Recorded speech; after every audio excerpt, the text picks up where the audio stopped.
Joining us live now is Jared Mondschein, Senior Advisor at the United States Study Centre. Jared, thank you for your time. Can you tell us about the developments this morning? It seems like it's certainly not over, even though tensions are somewhat de-escalating with Iran. It looks like Congress is really firing up. Yeah, Congress is, a lot of members of Congress are not happy about that, about what happened in terms of the killing of Soleimani. And that includes some Republicans. You look at Republican senators like Rand Paul and Mike Lee, who are traditionally on the more isolationist spectrum of foreign policy. They're really not happy with what happened with Iran. While these two senators are all in for President Trump for the most part, at the same time, they are not big fans of heavy U.S. defense spending and U.S. wars overseas. And this is the tension in the Trump administration, which is in many ways fascinating, in that he can simultaneously be very close with a neoconservative and more adventurous foreign policy mindset of Lindsey Graham, who is all in for a stronger U.S. presence in the Middle East. And at the same time, President Trump is very close with Rand Paul and Mike Lee, who are also isolationists. And so I think it's interesting to see how President Trump balances this isolationist and more active foreign policy at the same time. And I think President Trump tried to needle this issue by doing a strike on Soleimani, someone who is by no means a friend of the United States for many years, but not committing any boots on the ground. And really, if you look at President Trump's press conference in recent day, he said that things are de-escalating, and he really made it clear that he wants to negotiate. He wants to get back to the bargaining table. He does not want more escalatory tensions to occur with Iran. So at this point, it looks like the major tensions are over, but there's still a lot more to come. And it does seem like they will be forced back to the negotiating table because of these economic sanctions? Yeah, these economic sanctions, President Trump, the one thing he did say that he was going to increase or change since Iran retaliated by shooting some missiles at U.S. forces in Iraq. President Trump said that he would actually increase sanctions on Iran. And it's important to note that these sanctions have been commonplace in foreign policy for many decades. But the U.S. sanctions in the past few years in particular on Iran have been incredibly biting. And the U.S. Sanctions on Iran have in many ways been the main reason why the economy of Iran has shrunk 9.5% in the past year, according to the IMF.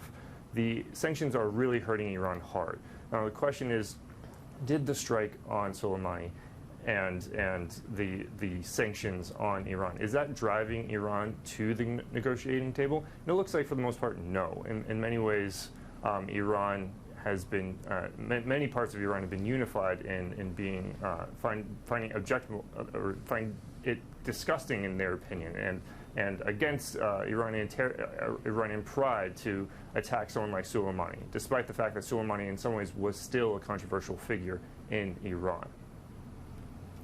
So what does this mean for the Australian-US relationship? Because we've seen a pretty measured response from Prime Minister Scott Morrison so far. He hasn't been wading in either in support or criticising that original strike, and then on Soleimani, he hasn't really been very vocal after the strikes on the US bases either, which we understand really would have impacted the Australian troops based there as well. But there's the added pressure of the fact we do have an Australian dual citizen in jail in Iran at the moment that they're trying to negotiate her release.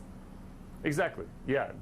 This is not a simple issue for Prime Minister Morrison.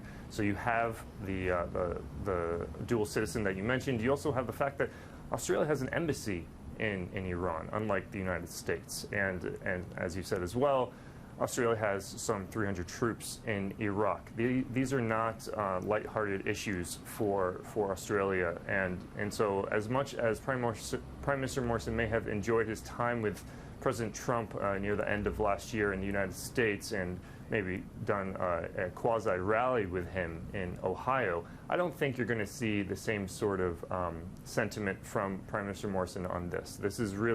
These are issues of life and death for Australians, and so this is not lighthearted. What you're going to see right now is very measured, very cautious rhetoric coming from the Prime Minister, because one small issue, one slight mistake, and there are lives at stake. And I guess the other thing Scott Morrison needs to keep in the back of his mind too is that we are going into an election year in the United States. Polling suggests we could be looking at another 4 years of President Trump, that there's any chance, and in the meantime plenty could happen. We could have a Democrat president by the end of the year as well. That's very true. Australia has for many decades now received bipartisan widespread support from the United States, and I don't think Prime Minister Morrison wants to jeopardize that by delving too deeply into what's going on between the U.S. and Iran right now. And like you said, with the election coming up, I think it's wise for Prime Minister to try to be impartial and not show that they're favoring any one side over the other. So where does this go to in the United States? We've got Congress moving. What kind of prospect of success do you think they'll have? For impeachment? Impeachment, but also moving to censure the president over the original strike on Soleimani without consulting with Congress. Yeah, I don't think that is a priority of Congress right now. Right now, they're still trying to figure out what's going on and what the strategy is from the United States government. Right now, it's interesting to note the discrepancies between what happened in 2002 and 2003 in the Bush administration and explaining what they're doing in Iraq versus what's happening now in the Trump administration explaining what's going on in Iran.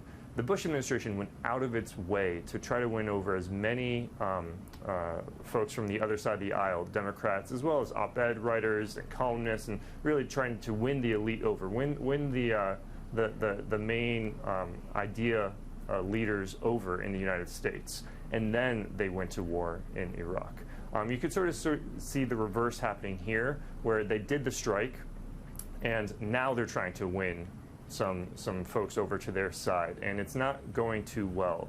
And you have the same issues as before in terms of trusting intelligence. The question, as I said at the beginning, about trust, about that isolationist versus more active foreign policy, both parts of the Republican Party are supporting President Trump for right now. You have at the core of it, in the parallels between 2003 and now 2020, is questions of intelligence in terms of intelligence services. Does the Trump base trust the intelligence that the Trump administration is saying was there that merited an attack on Soleimani, in the same way that we in the United States were supposed to trust the Bush administration, what they said about the intelligence that led to the invasion of Iraq? There's a lot of big questions going on in the United States right now, and the way that the United States conversation about this trusting of the intelligence services right now is very different than what it was in 2003. It is indeed. Jared Mondschein, thank you for your time on this really complicated topic coming out of America. Thank you.